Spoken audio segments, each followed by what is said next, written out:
Baseball isn't just numbers, numbers, numbers. This game is not being played on computers. You don't do that with a bunch of statistical gimmicks. You don't put a team together with a computer. We're talking weighted runs created plus, expected WOBA, his sweet spot rate, defensive runs above average, average exit velocity, barrel rate, xFIP, BABIP, SIERA. We are above replacement radio. And welcome to Above Replacement Radio. We're talking baseball kind of whenever. I'm your host, Chris Giant. Over there on the other side of the screen is Daniel Curran. How you doing, Daniel? Chris, I'm doing very well today. It's spring training baseball is underway. College baseball is underway. Next week, we will have spring training games underway. So baseball is back. I mean, there's no denying it right now. Well, the Super Bowl did just end, so it is officially baseball season. And all the teams had their truck day. Yeah, so I mean, that's all we need to know. Because yeah, I mean, the Super Bowl ended, so that's all I need to have in order for me to believe it's baseball season. I'll turn on the TV.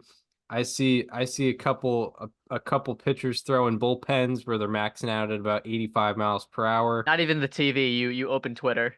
Yeah. I'm scrolling on my phone and it's like, okay, yep, it's definitely baseball season. I'm satisfied as a baseball fan right now. I'm in the Northeast. It snowed this weekend. It's 20 degrees out right now, but it's baseball season. It's so back. I feel it. I feel it in the air. It's never been more back. Yeah, I feel it in the air with the leafless trees and whatnot.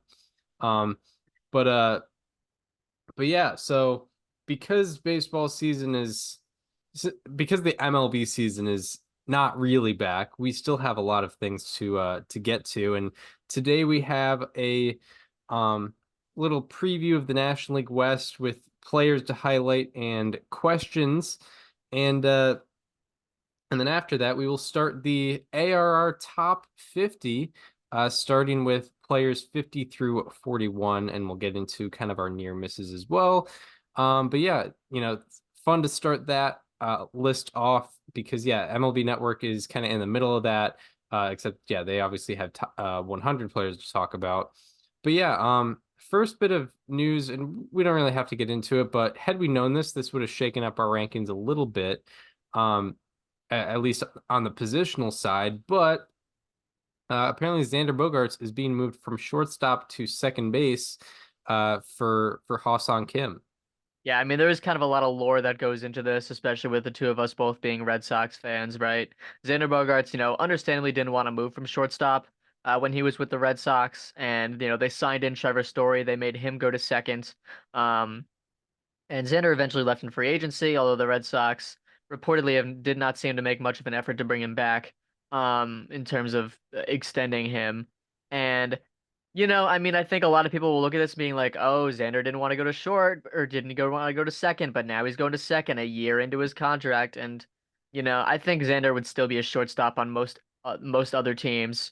He just happens to share an infield with Ha-Seong Kim, who is one of the best defensive infielders in the sport. I think he's probably the best defender that Bogaerts has shared a middle infield with since Dustin Pedroia at the very least. So, he would be a shortstop on most other teams, and this is obviously a new manager coming in Mike Schiltz, who, is inheriting a situation and making it whatever he wants it to be. So I think it's the right move when you take money and egos out of it.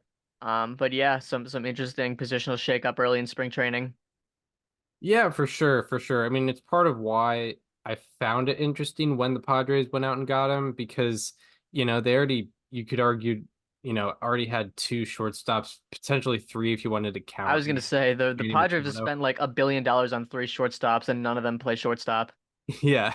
Like Manny Machado, he's obviously a long-time third baseman, but he's had some time at short. Fernando Tatis Jr., they signed for 14 years as their franchise shortstop, and then moved him over to right. Now he's like the best defensive right fielder of all time. And then Ha-Seong Kim, who, was a tremendous shortstop before they signed Bogaerts, and, they moved him over to second base, and boom, he wins a Gold Glove. But actually, he was a utility Gold Glover, but still played most. Well, I mean, there you go. That shows. Yeah. Only one, yeah. Because that's, I mean, the positional Gold Gloves is like it's very stuck. But like utility gold glove, I feel like there's a lot more competition there because you're not limited to only the people that play your position. Right, right. And with Bogarts, he's never been known for his defense, but he did make like pretty tremendous improvement over the last 2 years. He had 5 outs above average in 2022 and 3 outs above average in 2023. Uh, Defensive runs saved was not as nice to him. This past year, they had him at 5 defensive runs saved for 2022, but -4 for 2023. While Ha-Seong Kim, at least outs above average wise, um, he had 9 total outs above average last year, with 7 being at second base. And when he played shortstop a lot in 2022, he had 8 outs above average, which obviously is higher than Bogarts is at anything Bogarts has had. And I think just objectively, like even last year, I think people knew that Ha-Seong Kim would probably be a better defensive option at short, but probably just didn't want to ruffle feathers with a guy who just came to the team. Yeah. I mean, also, I feel like now that Xander's seen Ha-Seong Kim for a year, he's probably like, yeah, fair. Um, I think it's very funny. Imagine telling Red Sox fans going into 2019 that in 5 years, Mookie Betts and Xander Bogaerts will be playing second base for NL West teams. Yeah. Like this is all gone awry. Um but but yeah, like and I definitely agree with your point saying that, you know, I think people are gonna especially as a Red Sox fan, you kind of want to feel a little bit of I don't know, Vengeance. of solace, or like just Yeah. Or um like closure. a little bit of closure, thinking like, okay, maybe extending him wouldn't have been as good as we thought it would have been. But granted, like I think I agree with you in you saying that he'd be a shortstop for most teams. It's just like I think he runs into a juggernaut with Ha-Seong Kim being also there. Like he's literally one of the best defenders in the sport of baseball, no matter what position he's playing in the infield. And yeah, like when Ha-Seong Kim was playing shortstop in 2022, he had 10 defensive runs saved. He had 10 defensive runs saved as a second baseman last year, and then 3 as a third baseman and 3 as a shortstop. So, like, it's just hard to beat. Um, and yeah, I mean, if he was on the Red Sox, he'd still probably be playing short. Trevor Story would probably still be at second base. So, but I think it does provide a little bit of, maybe that's why the Red Sox didn't go as hard in negotiations. Yeah. Yeah. Um, No, I mean, I think that's kind of it. yeah. Um, so yeah, so speaking of the National League West, we will get into the Padres a little bit later, but as we always do start with the division previews, we will start with a team that was a cellar dweller last year, and the Rockies were one of the cellar dweller of all cellar dwellers. It wasn't just, oh, they happened to be in a tough division. No, they were pretty bad last year. They were 59 and 103. Their first And 100 loss season as a franchise, which is pretty crazy. yes, yes, and they look bound to repeat. They lost Brent Suter and Chris Flexen. They added Cal Quantrill, Dakota Hudson, and Jalen Beeks. Who is your player to watch from the Rockies? So I actually have two Rockies players to watch. Famously, my number one hit from last year was a Rocky, despite how bad the team was. Nolan Jones was definitely a beacon of hope for them, even though the team decided to put him in AAA for the first 2 months of the season for no reason at all. Um, but my first of two Rockies to watch is Justin Lawrence, who is a relief pitcher for them and will probably serve as their closer on the occasional happenings where they are up in the ninth inning. And in 75 innings pitched last year, he had a 3.72 ERA and a 3.76 FIP. And I know that's not crazy, but you got to remember what team we're talking about here and what ballpark they play in. Away from Coors Field, he had a 1.62 ERA and a 3.35 FIP. That ERA was the eighth lowest among the 244 pitchers with at least 30 innings pitched on the road. and his most commonly used pitch was his sinker at 51.3%. So he pretty evenly uses his sinker and slider, but his sinker he did use a little bit more. And very famously, you're not supposed to throw sinkers at Coors Field because they don't work. Um, at Coors Field, opponents hit 471 and slugged 700 against his sinker. There's also a 348 expected batting average and a 524 expected slugging. And on the road, opponents hit 169 and slugged 237 against his sinker, with a 228 expected batting average and a 296 expected slugging. And as for his sweeper, not his slider, his sweeper, which is his secondary pitch, opponents hit 149 with a 159 expected batting average on it, both in cores and away from cores, and they slugged 236 with a 258 expected slugging. And among the 55 pitchers with at least 50 plate appearances ending on a sweeper, which he had 163, his run value ranked second with 14. He ranked tied for fifth in run value per 100 with 2.4, which means that for every 100 sweepers he threw, he was preventing about 2.4 runs.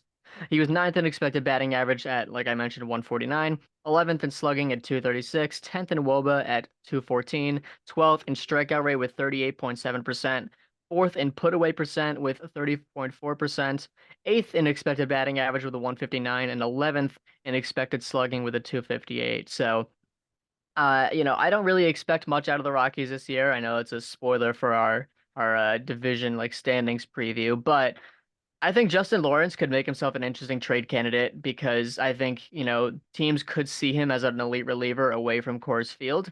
I think teams can get a lot more out of him permanently playing away from Coors, and the Rockies could get out of him playing at Coors. So that's my first Rockies player to watch. The second one I'll be a little more brief on is Hunter Goodman, who is in the Fangraphs starting lineup. And very interestingly, Zips has him with 542 plate appearances this year and slashing 257, 314, 484 for a 798 OPS. 484 slugging percentage really caught my eye, so I decided to look into him a bit.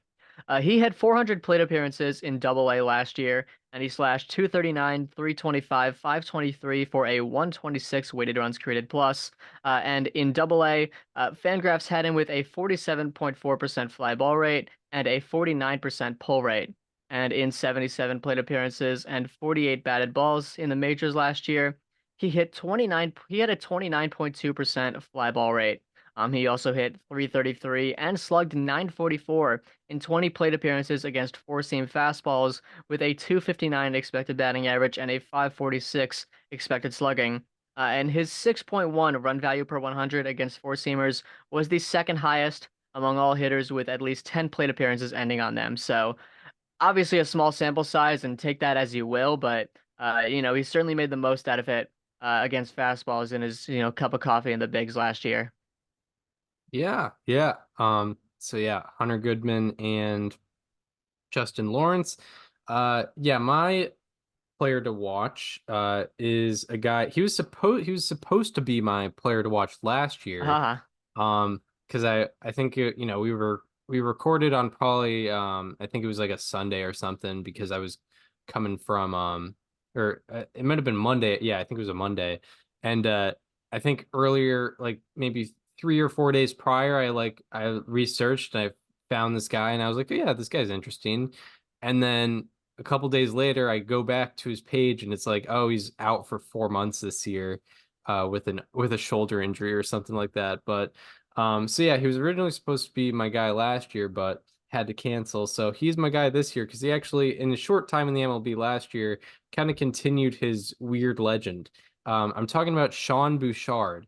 He's not listed on the Fangraphs projected roster right now. He's projected in AAA. However, I definitely see him having some time in Colorado and hopefully some extended time.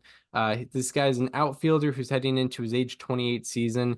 He has 140 career plate appearances, but he's taken advantage of those 140. And he's slashing 304, 429, 563 for a 991 OPS and 161 OPS plus for his career. His career average exit velocity is 90.2 miles per hour. Sweet spot rate is 44%, and walk rate is 18% in those 140 career plate appearances. And among hitters with 50 plus batted balls in the last 2 years, his sweet spot ranks sixth. And among hitters with 100 plus plate appearances over the last 2 years, his OPS ranks fourth, walk rate ranks second, and on base percentage ranks first.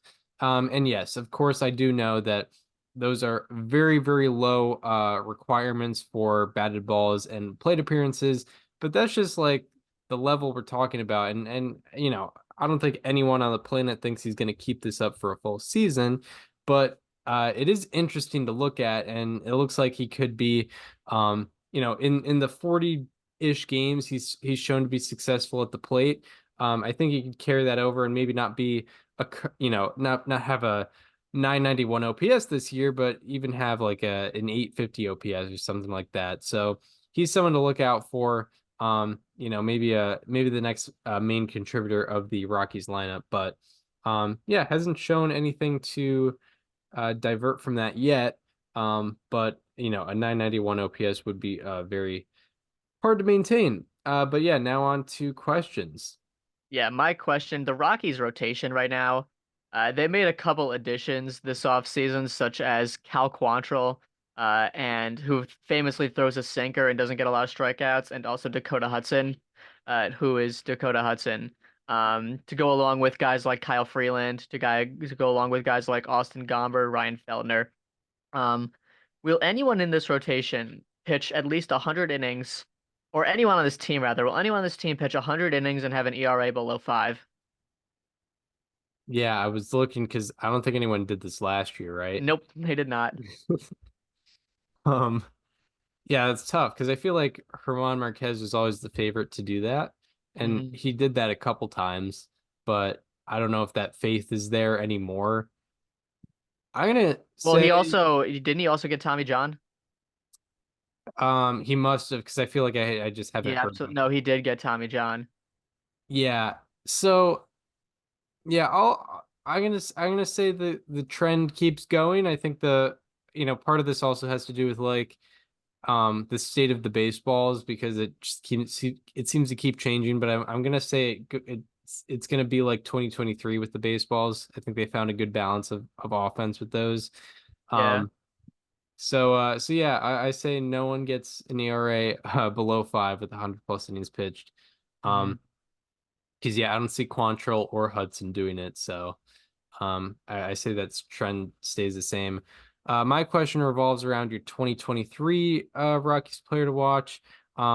This would be hard to do. However, he would be the fourth Rocky to do it, along with Dante Bichette, uh, uh, Ellis Burks, and Larry Walker. Will Nolan Jones get a 30-30 season? Ooh, 30-30. So last year he had what, like high 20s, right? He had exactly 20 in both in 106 games. Yeah. Of course, the 106 games is not due to an injury, not due to underperformance. It was just because the Rockies needed to have Mike Moustakas on that team. I will never not be salty about that, man. But anyway, um, 30-30. Hmm. Fangraphs has him projected at 24 and 15. He did have a lot of batted ball luck last year. Not that that really matters for homers, but he will be playing more games at Coors this year. I don't know about the stolen bases. I'd say he gets the home runs though. All right. I'd say he goes 30 and 20, something like that. Sounds good. Sounds good. Yeah, it would be a hard feat because I think even on a 162 games, like if you project those 160 games for 162, I think he would fall short there also. So I don't even know if he was on pace for that last year, given him playing 162 games, which is not a usual thing.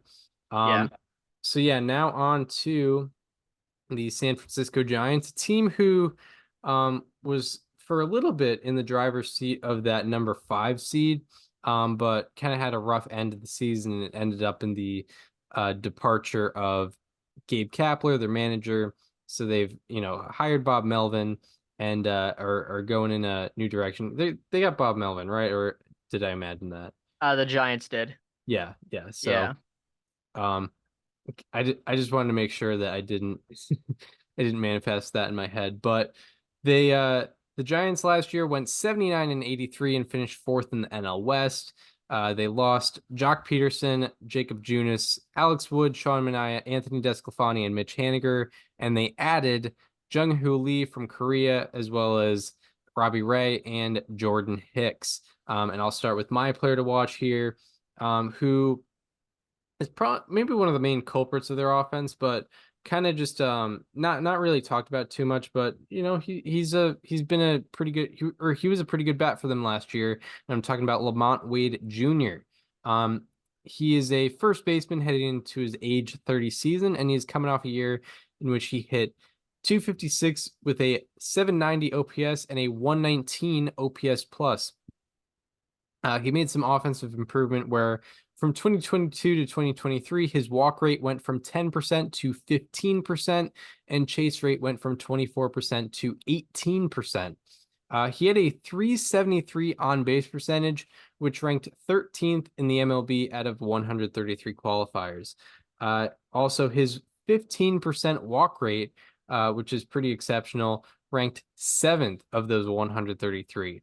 And along with his walk rate and chase rate both being in the 96th percentile, his strikeout rate was 73rd percentile, whiff rate was 74th, and his expected WOBA was 86th. He underperformed his expected metrics a little bit. So yeah, I mean, a lot of red on that Baseball Savant page, and ended up having a 119 OPS plus. So one of the guys who hasn't been talked about, but is going to be a pretty good contributor for the Giants lineup. Who's your player to watch?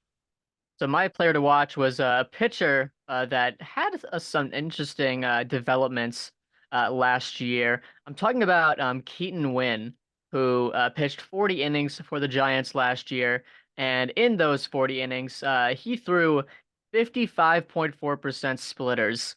That is the highest percent of any pitcher in the last year, with at least, or excuse me, the highest of any pitcher in the last year. No limits, no minimum pitches thrown, minimum one pitch thrown. He threw the highest percent of splitters, and also the seventh highest out of the 716 seasons since 2008, with at least one splitter thrown and 500 total pitches thrown. So he throws a splitter like kind of we've never seen before, to a degree, at least in volume. He is the 15th. His 59.3% ground ball rate was the 15th highest of the 445 pitches with at least 100 batted balls allowed. I accidentally wrote that in my script twice. His splitter has the most vertical movement above average in the majors last year at 4.1%. 29% of his pitches thrown total were splitters with at least 35 inches of downward movement and 13 inches of sidearm movement. 29% of his total pitches thrown, not just his splitters. And that rank was the second highest in baseball, only to Kevin Gausman, who also throws a lot of splitters and is kind of the face of splitters in terms of starting pitchers. 52.3% of his splitters had those combined metrics, the fifth highest rate among the 24 pitchers with at least 200 splitters thrown. And he had a whiff rate of 32.2% last year, a chase rate of 30.7%, and a walk rate of just 4.7%. So Keaton Winn definitely looked very interesting last year in his rookie season. I'm very curious to see what he can do in a larger workload.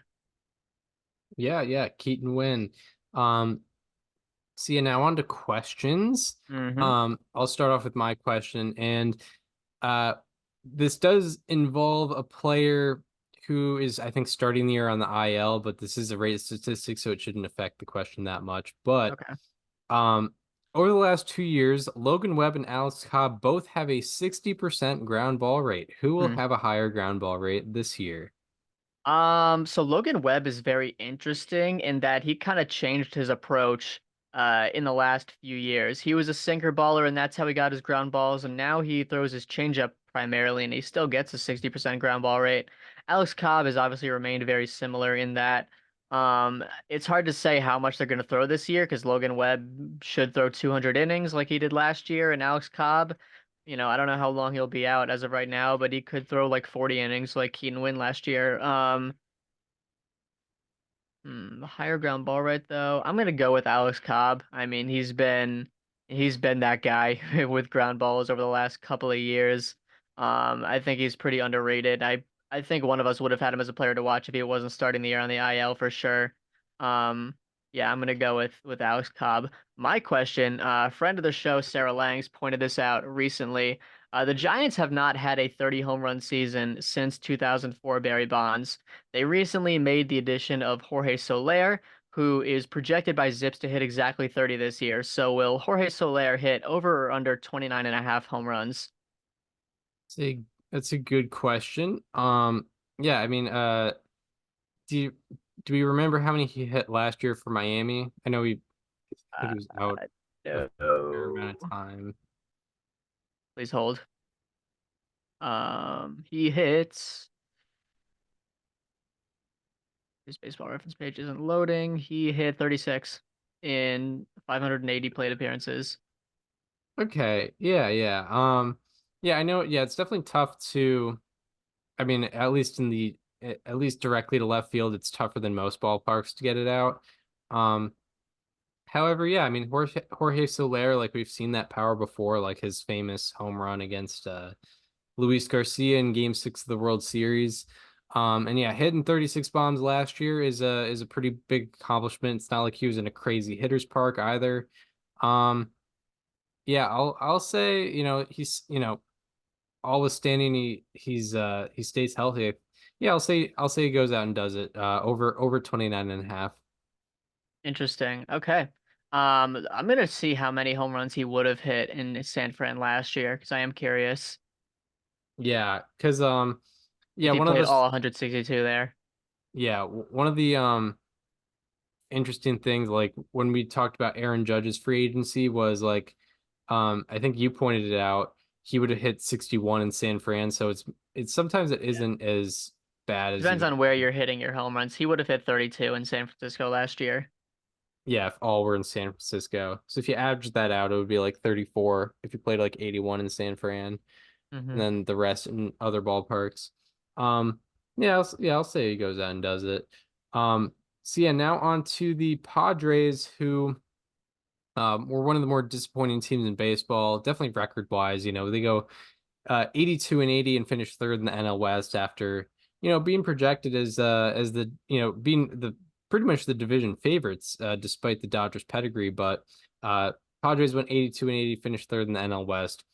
They lost Juan Soto, Blake Snell, probably Blake Snell. He's still on the free agent market, but the Yeah. Padres are by no means a favorite to get him.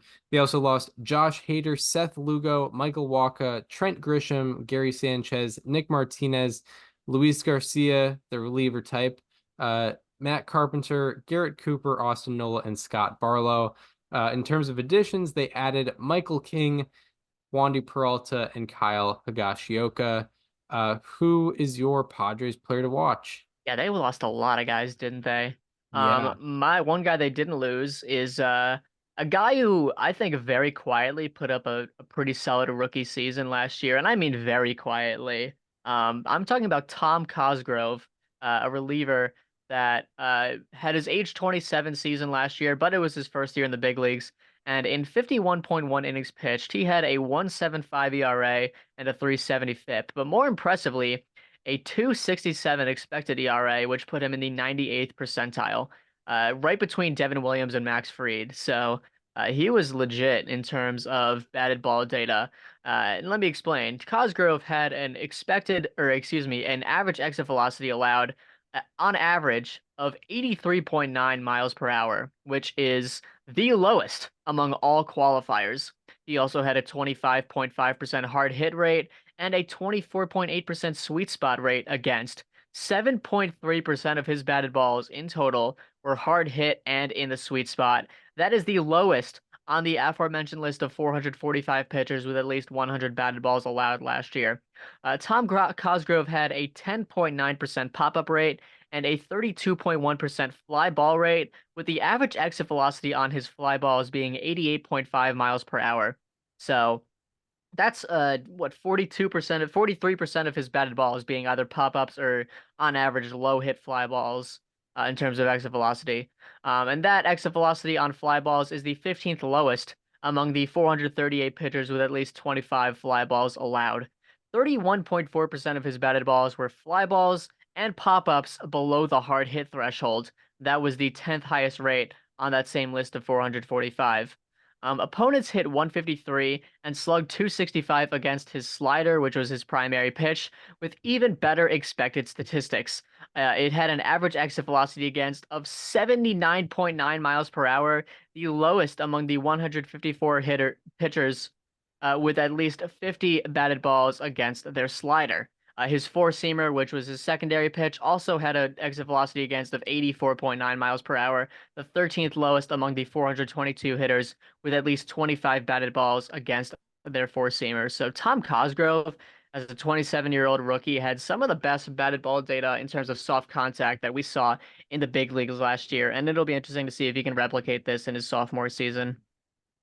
Yeah, Tom Cosgrove. Love good pop-up prints. Not Mm-hmm. necessarily he's not necessarily top of the threshold right now, but still very, very good at getting those pop-ups, 11% last year. My Padres player to watch, he's probably one of the more higher profile guys, but like we talk about all the losses they got and obviously they're it's been a net negative offseason for the Padres. However, I should talk about their main addition in that Juan Soto trade, which is Michael King. And yeah, I think a lot of his success went a little bit quiet last year because his time as a starter was pretty much while the Yankees were out of the playoff race, or at least like always sort of at least a few games out of the wild card. But he was kind of transitioned into a starter after a successful reliever run. And in his final 8 starts of the year, he had a 1.88 ERA, 2.47 FIP, and 31% strikeout rate in 38 and a third innings pitched. And that is not a lot of innings over not a lot of innings over a lot of starts. However, his innings production continued to go up throughout each start. I think the Yankees were trying to ease him into it. But among 62 qualifiers in that span, King ranked 7th in ERA, 5th in FIP, 8th in strikeout rate, and 6th in strikeout minus walk rate. And then overall last year, throughout all of his innings, hitters slugged 134 against his changeup. And out of 142 pitchers with 200 plus changeups thrown last year, his slugging against was second lowest on his changeup. Also, his 41% whiff rate on changeups ranked 13th out of 138. So yeah, Michael King obviously is not going to bring the same value as Juan Soto, but he does bring a certain amount of value to the Padres rotation. And based on how he finished last year, he could be maybe even their best starter. But yeah, now on to questions. I question for the San Diego Padres. So before 2023, the Padres signed two of their impending free agents to extensions, and both of them kind of regressed last year. So who is more likely to return to 2023 form? Manny Machado or Yu Darvish? Yeah, that is a good Or excuse me, question. 2022 form rather. Yeah, right. So, um, yeah, that is an interesting question. And considering like I had one in the positional rankings and one not in the positional rankings, I had a lot more time to evaluate Manny Machado. And I think, yeah, I mean it's tough to answer that, but in terms of like I think Manny Machado could still end up having the more valuable and better season, but I think Yu Darvish is more likely to get near um that status of like he's closer I think he'll have closer to his 2022 wins above replacement than Machado will. I think Machado had like a 7-win season in 2022, whereas Darvish might have been at like 5 or something like that, depending on which website. So I think Darvish will get closer to like 5 than Machado will get to like 7. So yeah, I say Darvish gets closer to 2022 form. My question also revolves around one of these players. Yu Darvish definitely regressed last year, had a 4.56 ERA, but I think it was a 3.10 the year before. Will he have over or under a 3.995 ERA this year? Hmm. Um, I mean, I think I like the defense behind him, obviously. Like, as much as we can talk about how much we love Juan Soto, like, getting him out of the outfield is a defensive plus objectively. I think putting Ha-Sung Kim at shortstop is an objective plus. So you know what? I mean, I think Yu Darvish can do enough to prevent the home run ball to where he's putting a lot of it on his defense, and I think the defense will be good enough for him. So I'll take the under. All right. Yeah. Yeah. Sounds good. Sounds good. Um, yeah, also 3.82 expected ERA last year. So yeah, I'm feeling good about your Darvish optimism here. Mhm. Probably had a little bit of bad batted ball luck against him. But yeah, so now on to the Diamondbacks, the National League champion Diamondbacks that we all expected coming Yeah. into last year. Shout out to your 2020 preseason prediction and then some. Yeah, yeah. Yeah, I mean, unfortunately, it was not Mad Bum. Unfortunately, it wasn't Gallon, Mad Bum, and Luke Weaver leading the charge, and instead uh it was Gallon, Kelly, and Brandon Fod instead. But nonetheless, I was 3 years early on the take, but the Diamondbacks went 84 and 78 and finished second in the NL West last year, but then went on to defeat the Brewers in the National League Wild Card round, defeat the Dodgers in the NLDS, beat the Phillies in the NLCS, and then eventually losing the World Series to the Rangers.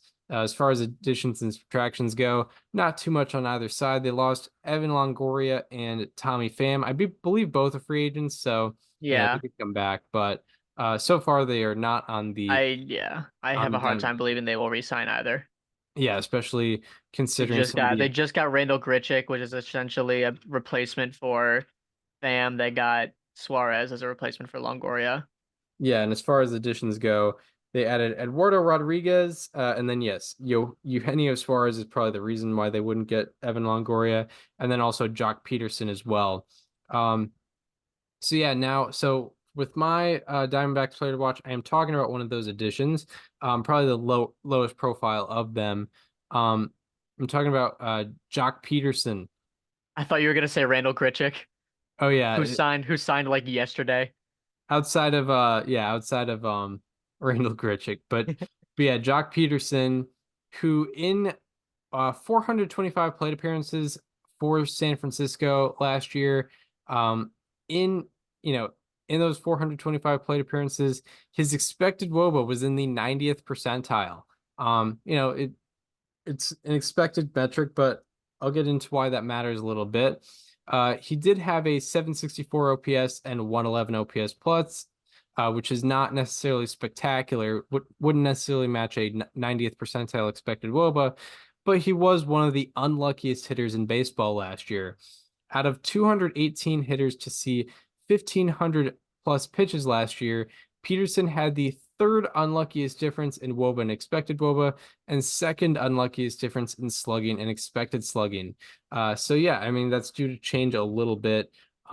Maybe even the fact that he's changing ballparks might help a little bit.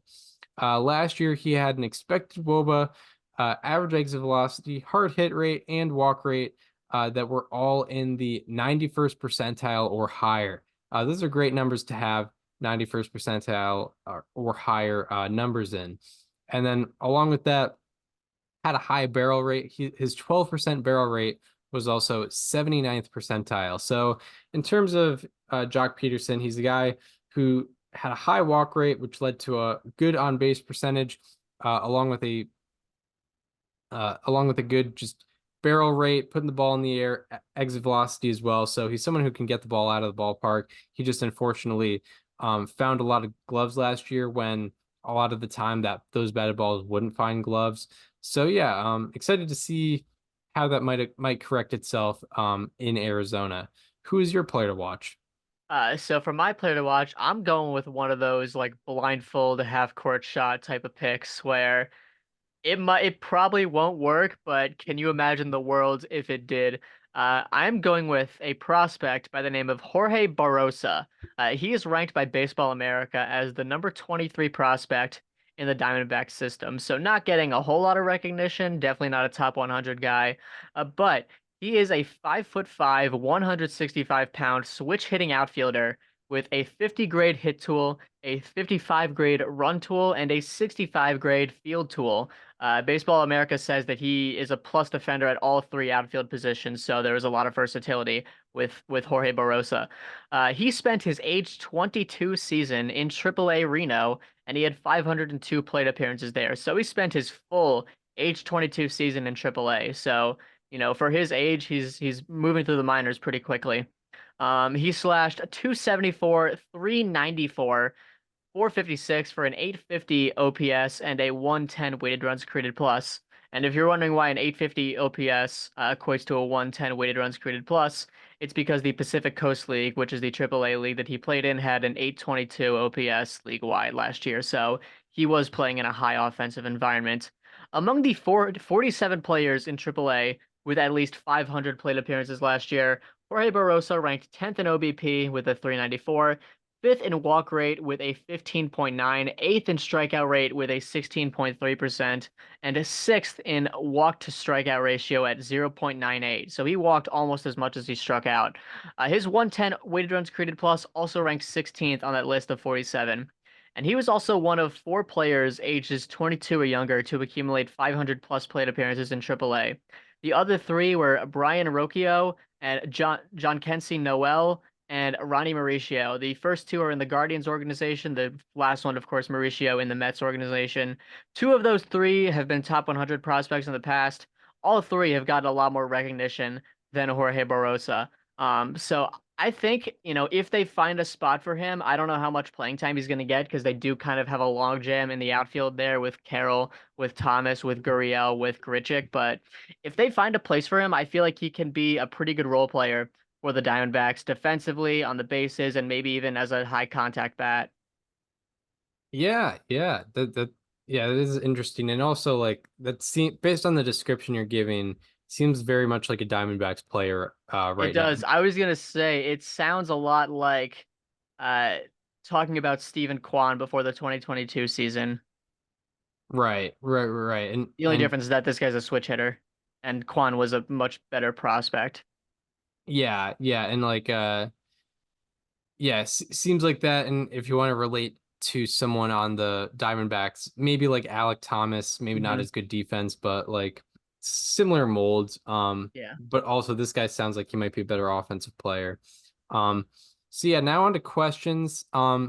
Mine's not really too in depth, but I just found that these 2 guys had a similar wins above replacement last year. One of them kind of came back out of the dark, and one of them has been pretty consistent over the last 2 years. Who will have the better season, Ketel Marte or Christian Walker? Yeah, interesting. So we better season, that's very subjective. Are you talking by F4, by B-War, by vibes? Like what are We'll, we? we'll just say F4.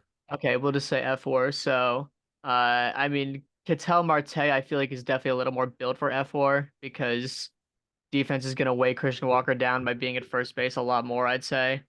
Um, so I will go with Ketel Marte. I feel like uh he has a lot more upside on offense. I feel like Christian Walker has kind of hit his like 90th percentile type of limit on offense the last few years.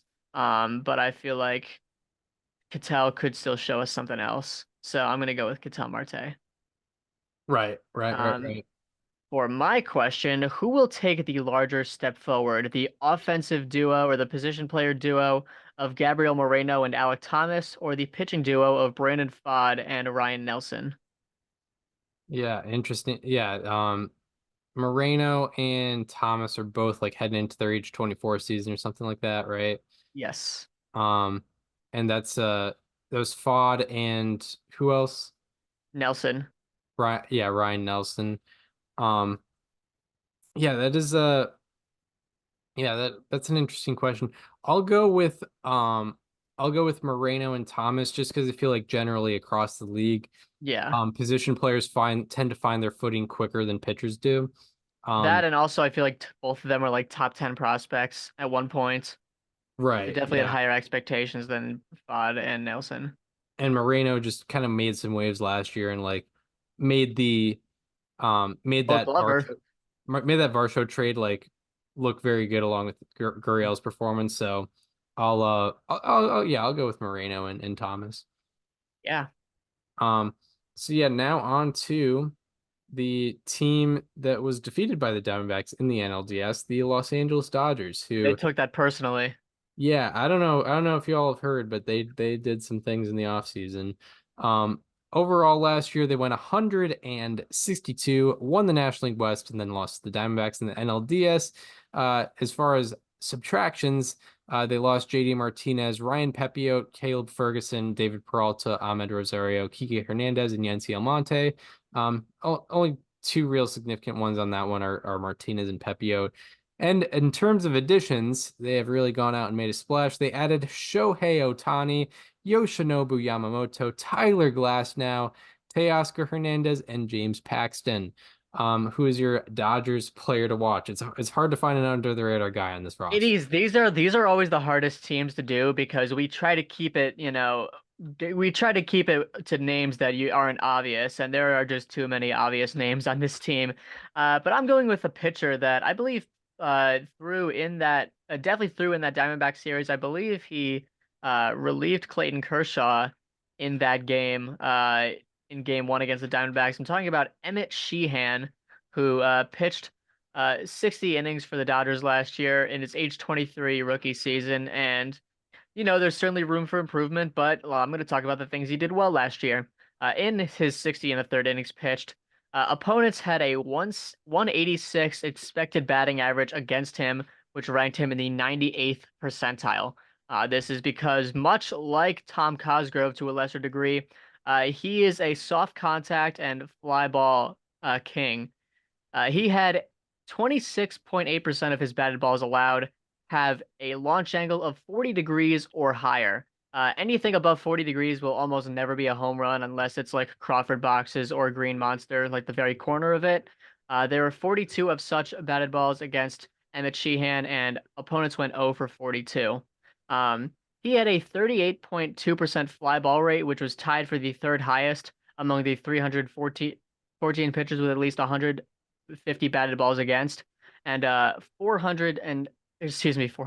46.7% of his fly balls were hit straight away. That is the fourth highest rate among the 231 pitchers with at least 50 fly balls against. So a lot of fly balls, a lot of straight away. 17.8% of his batted balls against were fly balls to center field. That was the highest on that list of 314 pitchers with at least 150 batted balls against. Obviously, when you hit a fly ball to center, it has the lowest chance of being a home run and the highest chance of being an out because it's the furthest part of the field. And Emmett Sheehan did a really good job of getting opponents to do that last year. So that's something that he can build off of. Obviously, the Dodgers, there's definitely a lot less pressure on him with guys like Yamamoto and Glass now coming in, with even Paxton coming in. He was kind of asked to play a much larger role last year. I think he'll be asked to play a smaller role this year, and these are some things that he can already go off of. Yeah. Yeah, shout out to him. Um, my player to watch is a guy who pitched 0 innings last year, and he's not a position player. He also had 0 plate appearances. Um, but yeah, a guy who has never played. Guy who pitched 0 innings last year. I'm talking about Mookie Betts. Yes. Um, but a guy who's not played for the Dodgers yet, but they acquired him, I believe, in a trade. And someone you've been a fan of before, I believe, but I'm talking about JP Fireisen, who's projected to be in their bullpen this year. He had a brief career with the Brewers, got traded. He was part of the Willy Adames trade, and got sent over to Tampa Bay in that. Pretty successful, but ended up having to get surgery and missed all of 2023. You mean to tell Um, me a Rays pitcher needed to get surgery? yeah, I mean that is What? that blows my mind personally. Um, but in 2022, in 24 and a third innings pitched, he did not allow an earned run. That's pretty crazy. He also had a 1.67 FIP. Among all pitchers with 20 plus innings pitched in 2022, he had the lowest ERA, obviously, and the third lowest FIP. He also had a 23% sweet spot rate against and an 11% line drive rate against, along with around, I believe, a 29% strikeout rate. So, on a team where it's hard to find under the radar guys, I think this is one guy to look at. He's because he hasn't pitched significant time in a while. He could be forgotten about, but this is a guy who we could see like, oh wow, the Dodgers really snagged this guy. Like, oh, how did 29 other teams let the Dodgers get this guy? But if he comes back healthy and strong, he could easily be one of the best relievers in the Dodgers bullpen. Who or yeah, on to questions. Yeah. There's been a lot of hype, obviously, around Yoshinobu Yamamoto coming over to the Dodgers. He already signed the highest pitcher contract ever at 325 million. And this feels like a pretty baseline accomplishment almost for the amount of hype he's gotten. But will Yoshinobu Yamamoto receive over or under 29 and a half first place votes for Rookie of the Year? Ooh. So he's already the favorite. Yes. He's Don't already forget, both Rookie of the Years last year were unanimous. okay. Yeah. So it's not a completely outlandish thing. It is not a completely outlandish thing. And also thinking about like the competition there, I feel like there isn't that much as opposed to the AL who has like Jackson Chorio, uh, Jackson Chorio. there's the Jackson Chorio There is guy. Jackson Chorio. There is Jackson Chorio. Um and yeah, as for yeah, it's not like the AL that has like Holiday, Evan Carter, Wyatt Langford, like guys who, you Gaines know, are- maybe, but probably not. Cruz maybe, but probably not. um yeah, as far as yeah, I feel like the lack of competition Yamamoto has does lean me in that direction. However, just thinking about probability, I'm gonna say under. But I mean, it's not gonna surprise me at all if he takes it unanimously. It's just like, okay, what's the probability he wins? What's the probability he wins it that overwhelmingly? I feel like it's below 50%. So Okay. I'll take the under on that. Um, my question regards the three biggest stars of the Dodgers. Um, who will have the highest OPS among Shohei Ohtani, Hmm. Freddie Freeman, and Mookie Betts? Yeah, Shohei had the highest last year, I believe, right? But they were Yeah. all within like less than 100 points of each other. And you have to consider that Shohei is going to be, uh, you know, pitching with a or hitting with a weak elbow. Um, I'm still gonna say Shohei. He had a 180 weighted runs created plus last year and a 184 OPS plus. So you can't go against that in any circumstance. Yeah, Yeah, he's a pretty good baseballer over he's there. all right. Um so yeah, that'll do it for our second divisional breakdown. If you Yes, we got missed the NL East next week, finishing off the National League. yeah, if you missed last week, we did the NL Central. Go make sure to check that out after the Stephen Schock interview. And yeah, so yeah, we'll get into the NL East next week and then move on to the American League. I forget what their nickname is because the National League is the senior circuit. I Junior forget. circuit. I think we might have had this conversation before on here. The band's Barnstorming Baseball Club. Yes, yes, for sure. Um, Shout out Ben Johnson. Shout out But Van Johnson. What a guy. what a guy. One of the Yeah, I reasons mean, why. if we're talking about people to highlight instead of players to highlight, like Van Johnson, yeah, I Yeah, mean, everyone talks about, oh, like Abner Doubleday, the guy, uh, Al Spalding. Nah, dude, Van Johnson was where it was at, though. No disrespect to the other guys, obviously. yes, absolutely. I mean, the NL was getting the National League was getting cocky about them being the best league in baseball, and Van Johnson was over here like, hey, You let's know, make let's make some you know, competition. the YouTube channel Epic Rap Battles of History. We Yes, should get an Al Spalding versus Ban Johnson rap battle. that yes, we should be doing that. Um, The inventors of the American and National Leagues, respectively. yeah. Um, I just remember I think back to our conversation at the All-Star game last year about how the AL has been so dominant, being like Al Spalding is rolling in his grave, yeah, seeing what has happened yeah, to his once great league. yeah. It's No, but Al made a comeback this year he did through Elias Diaz. through Elias Diaz. He he brought that he brought that power back. Um, but away from Van Johnson and Al Spalding, we do have the ARR top 50, the inaugural ARR top Yeah, 50.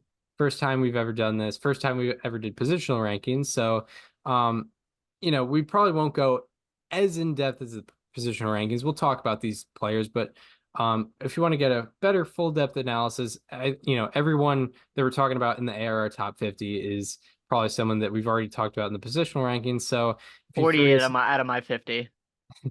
And yes. yeah, I would assume it's the same for you as well. Yeah. So, if you want to look at a detailed analysis of all that, we have a full playlist of all our positional rankings, except if you're listening before the 21st, I think only 9 of them are up. We'll get the 10th one out. Oh, Um, we'll get the 10th one out, I think, on Tuesday. But yeah, look at that playlist for the in-depth analysis. But all those full episodes are already out, so we already have the full analysis out there. So yeah, you want to start out with your 50th best player in baseball for 2024? sure. So coming in at number 50 on the current 50 is a guy that we mentioned earlier in the show, Xander Bogaerts. I put him as my number 7 shortstop in the league. He's, obviously you might look at last year as a down year offensively, but he still looked very good at defense at a premium defensive position, and obviously maybe moving to second will make him better at defense. Maybe it'll make him worse. I don't really know, but he's still been a very consistent hitter. He hit 285 and had a 350 OBP in a down year.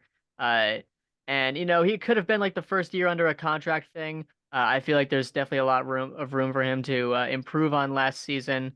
And yeah, I don't know. I don't think we need to go too deep into these, but yeah, he's my number 50. Yeah. And yeah, uh, as we've prefaced in the positional rankings, these are projections for 2024. This is what we think they're going to do in 2024. And yeah, so we may use a little bit of underlying numbers or just forecasting or just going off the vibes. But my number 50 is Andres Jimenez of the Cleveland Guardians, second baseman. I'm just optimistic about his upside. In a down year, he put up, last year was a down year pretty much on all fronts except defense and base running, and or just like he was a below average hitter, which I don't expect to happen again. And he put up 3.6 F4 despite that. Overall, over the last 2 years, he ranks 24th in F4, and he's also only heading into his age 25 season, so he's bound to sort of improve. And I foresee him being an above average bat with great defense and good base running, which is enough for top 50. I mean, the guy has won, I think, multiple Gold Gloves or at least a Gold Glove last year. So, and so yeah, if he's an above average bat with that good of base running, I foresee him being a top 50 player. Who is your number 49? Yeah, my number 49, another San Diego Padre. I'm talking about Manny Machado. He was my number 6 third baseman. He's still a very good defender, one of the best in the league, like I mentioned. He did have some offensive regression last year. His OPS dropped over 100 points. But I could see him returning to being a low to mid eights OPS guy with elite defense. And if he does that, I mean, I think the Padres will be certainly a lot better off. I think a lot of people are writing them off right now because of the three big guys they lost. But if we see resurgences from guys like Bogarts and Machado, we need to start looking at them as a playoff team again. And I think Manny Machado at age 31 is more than capable of that. Right. Yeah.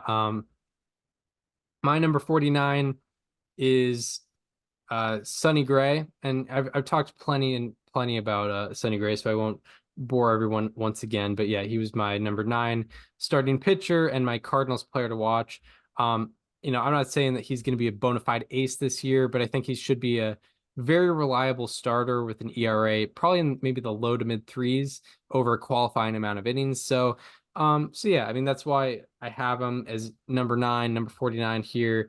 But yeah, I mean, over the last year and a half, he's been arguably on a rate basis like a top 3 pitcher in terms of FIP and ERA.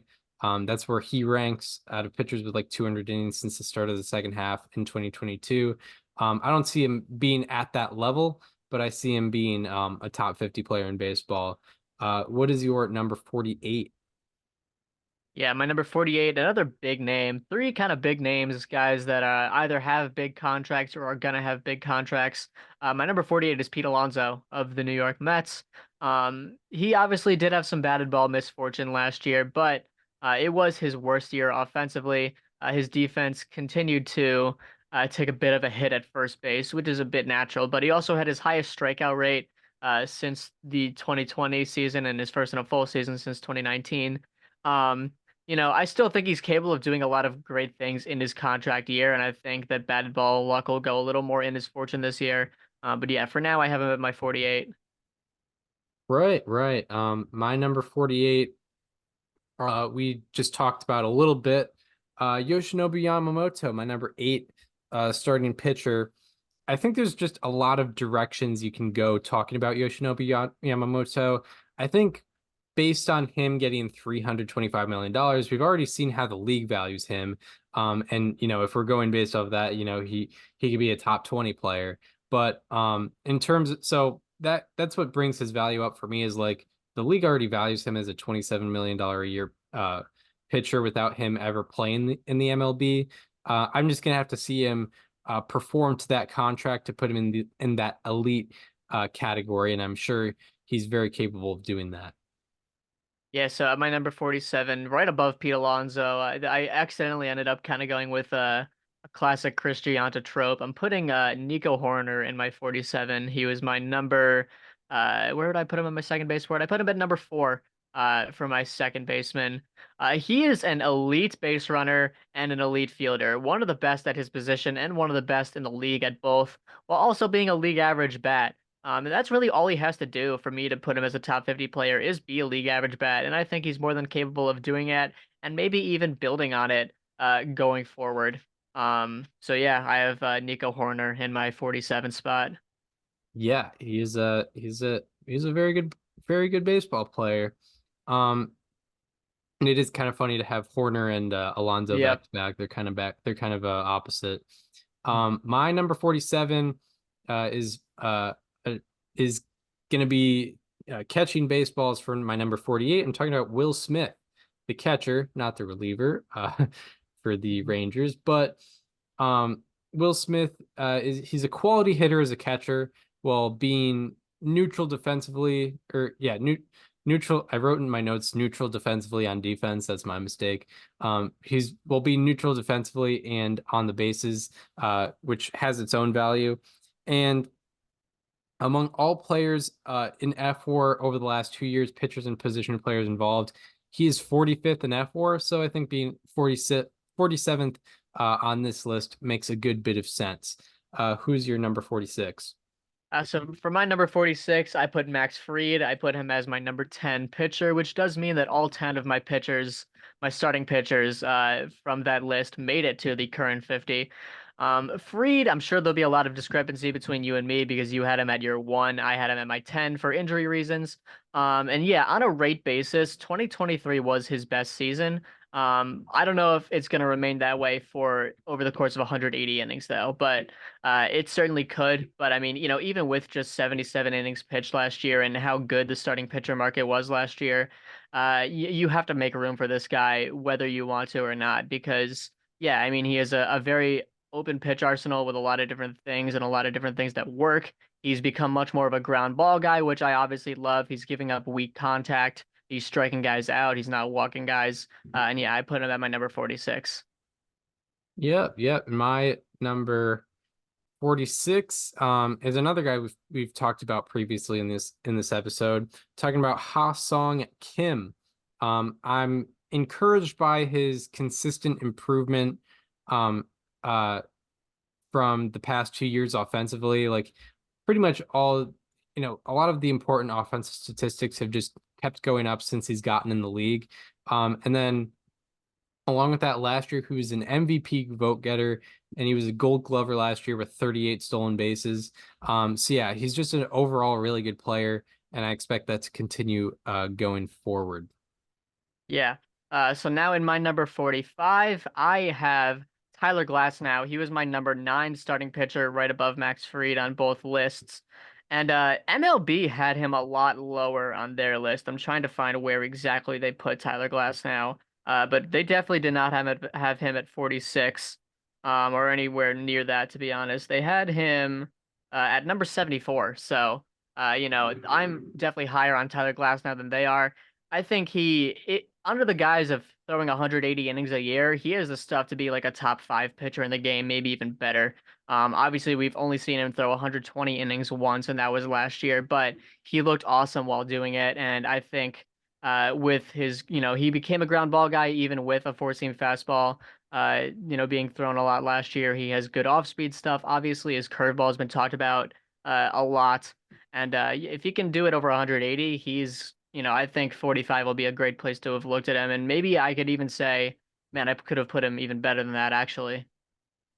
Yep, yep. Yeah, and Tyler Glass now just left the Rays. My number 45 is a player on the Rays right now. Talking about Yandy Diaz. Pretty much a top 10 hitter in the game over the last 2 years. Has a 151 OPS plus since 2022, which is pretty tremendous. What brings him down, obviously, everyone knows, is that defense and base running. It brings him down so much that it has to bring him to 45 for me. But still, I mean, such a tremendous hitter. Got to put him in the list here.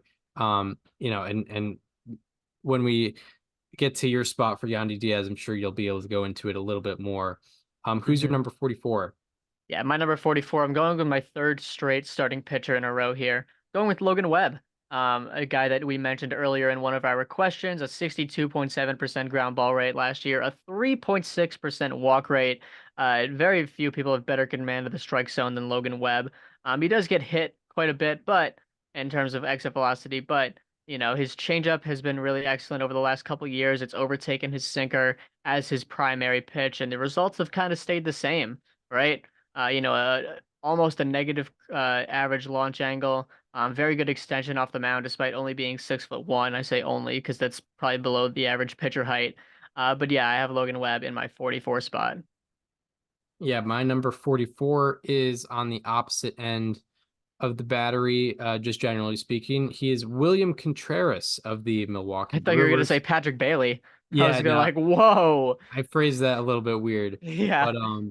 But yeah, William Contreras of the Milwaukee Brewers. What I'll say about William Contreras is if he repeats on a 5-win season, like he had last year, got to mark him down for top 30 next year.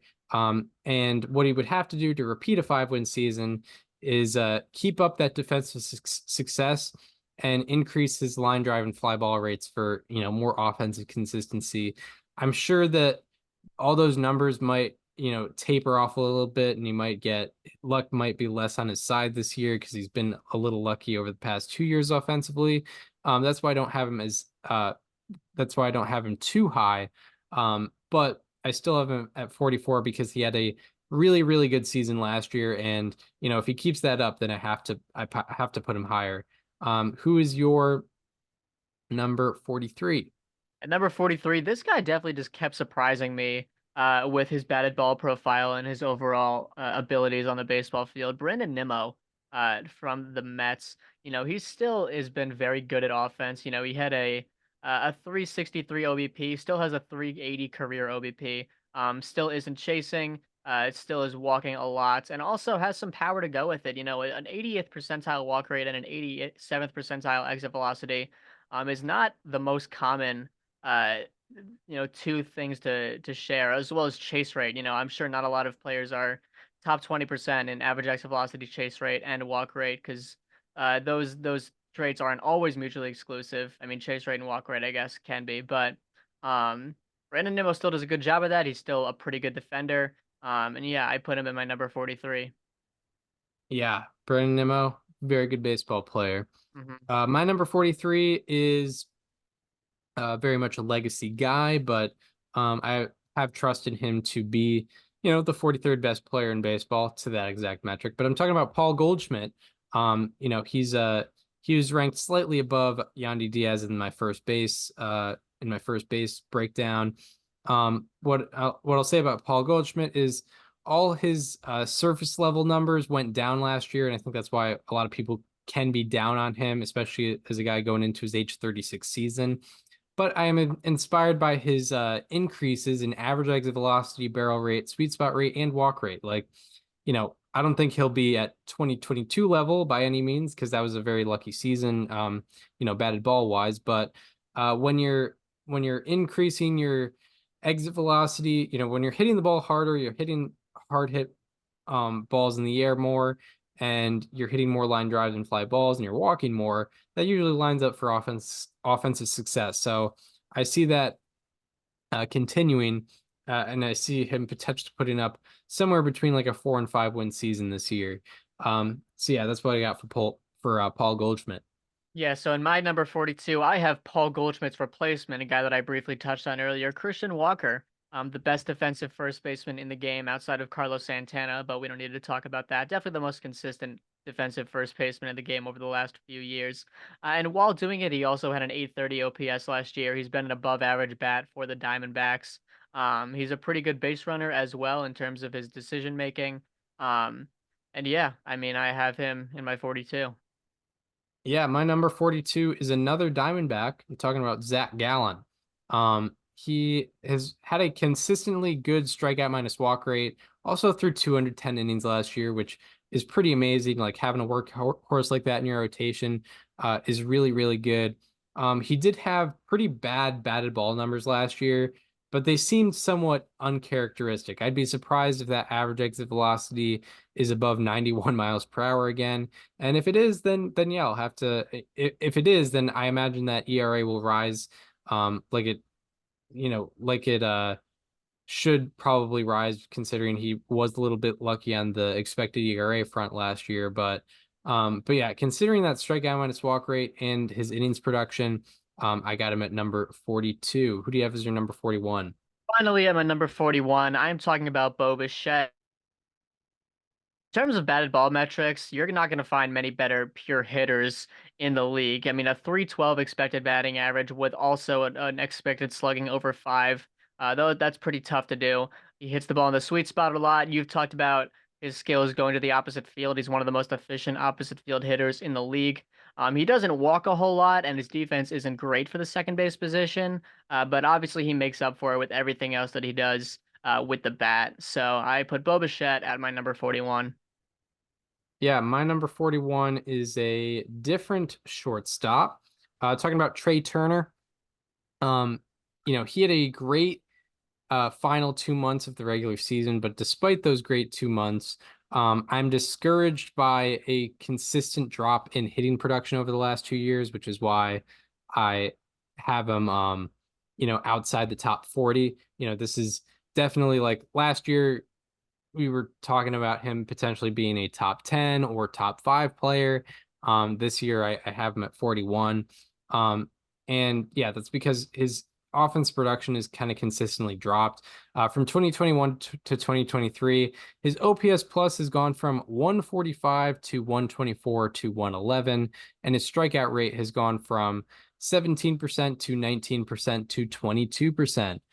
That being said, he is still one of the best base runners in the game and had 3.8 F4 in a down year. So, I expect that F4 to go up. I expect, but somewhere between a 4 and 5 win season, like I do most of these players here.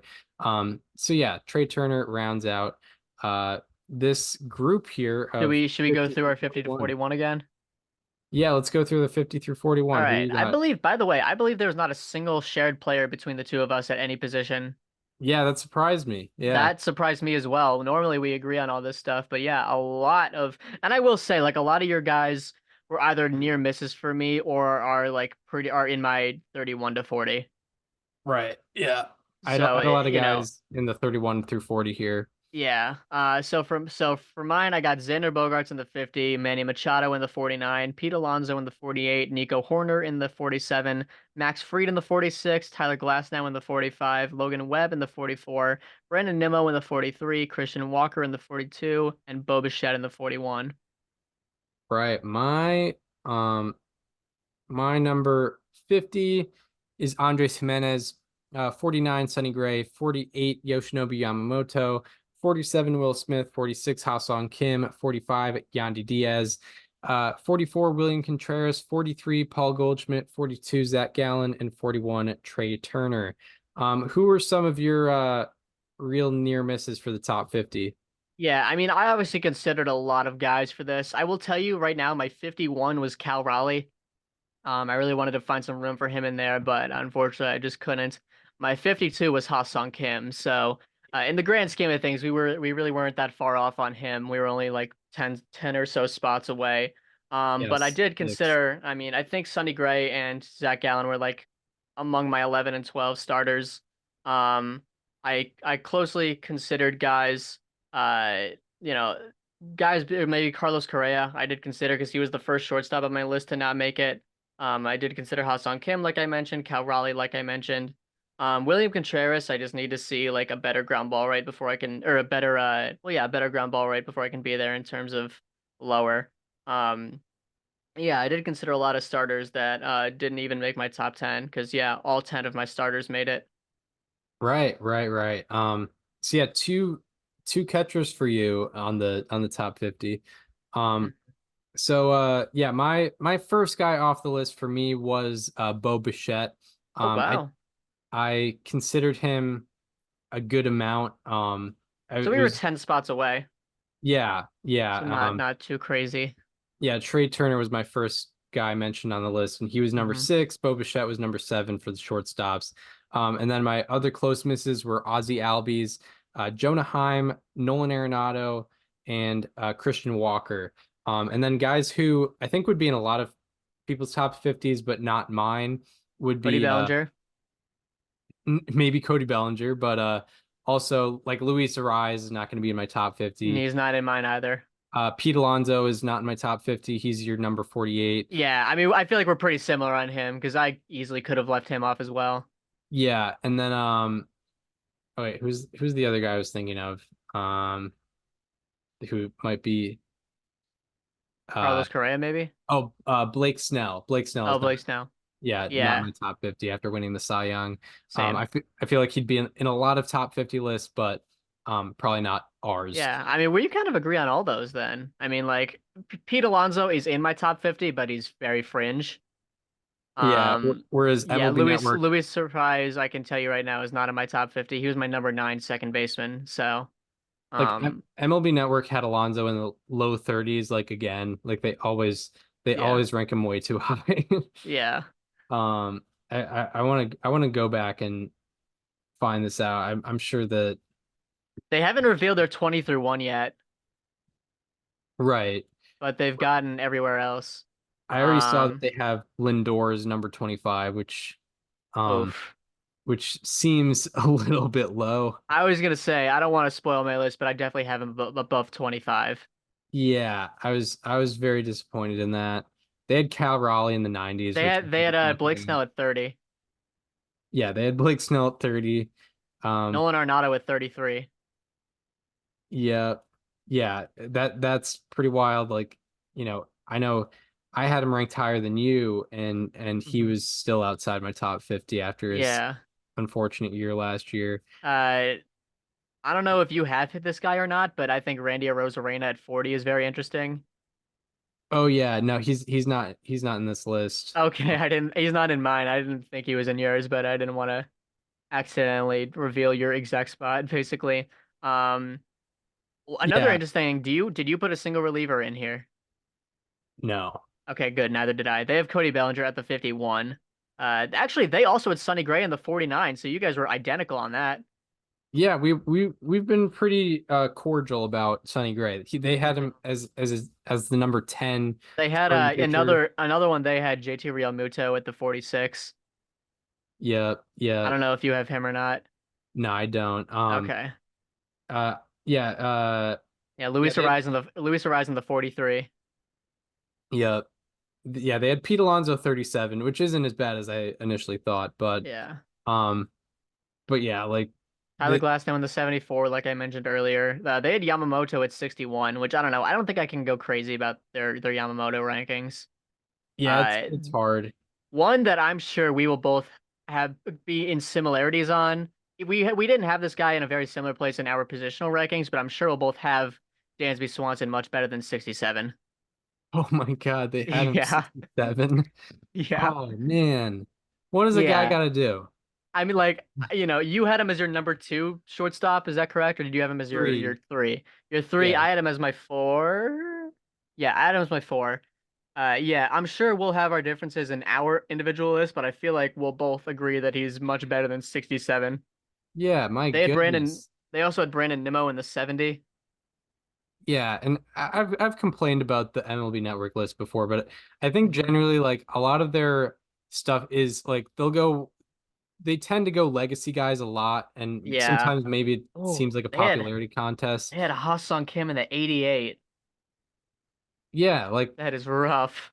like having like That is so tough. Ha-Sung Kim and Pete Alonso are They also had 51 William spots Contreras in the apart. 81, Uh, which is where was definitely a that? lot different from you. What was Will that? is that William Contreras? So they had Wilson in the 82 and William in the 81. They put them back to back.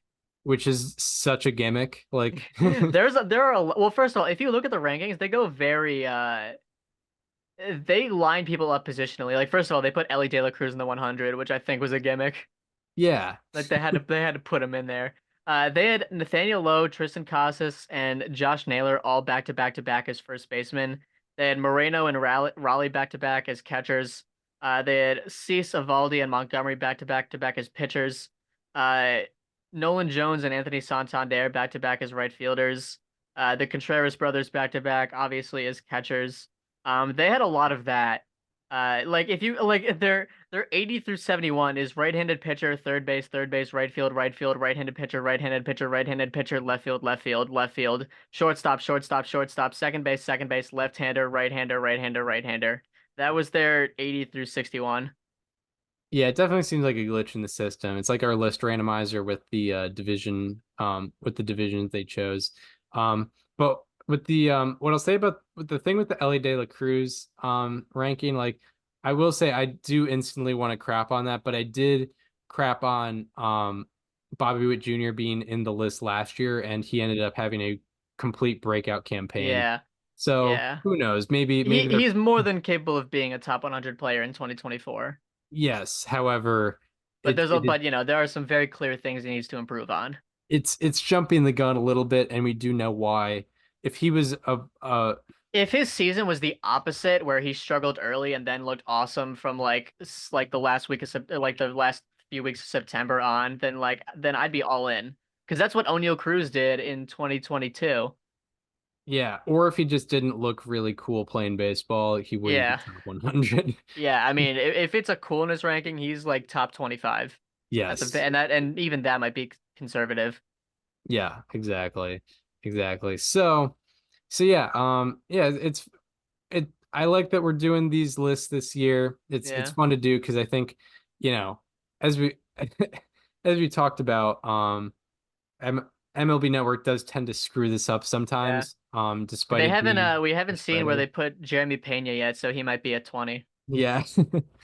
Who could forget? Who could forget? But yeah, so yeah, that's the start of the ARR top 50. Yeah, the current and Gianta 50s.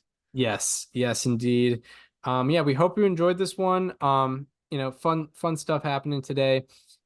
If you are listening on Apple Podcasts or Spotify and want to watch the conversation as it happens, go to the YouTube channel. It is called Above Replacement Radio. Check out all the playlists on the YouTube channel. We've got the Above Replacement Radio positional rankings. We got Hall of Fame bubble case breakdowns. We got guest interviews. Most recently added the Steven Schock interview with D1Baseball.com's Steven Schock, as well as a UVA baseball alum and one of the more entertaining guys in the world of college baseball. So go check all that out on the YouTube channel. It's called Above Replacement Radio. Follow us on social media. Follow me on Twitter at Chris_Gianta. Follow Daniel on both Twitter and Instagram at Daniel_Curran, and follow the show Instagram at Above Replacement Radio for all the show needs. We hope you enjoyed this one, and we hope to see you next time, where we will be previewing the National League East as well as ranking the 40th through 31st best players in baseball. We will see you then. This conversation is over.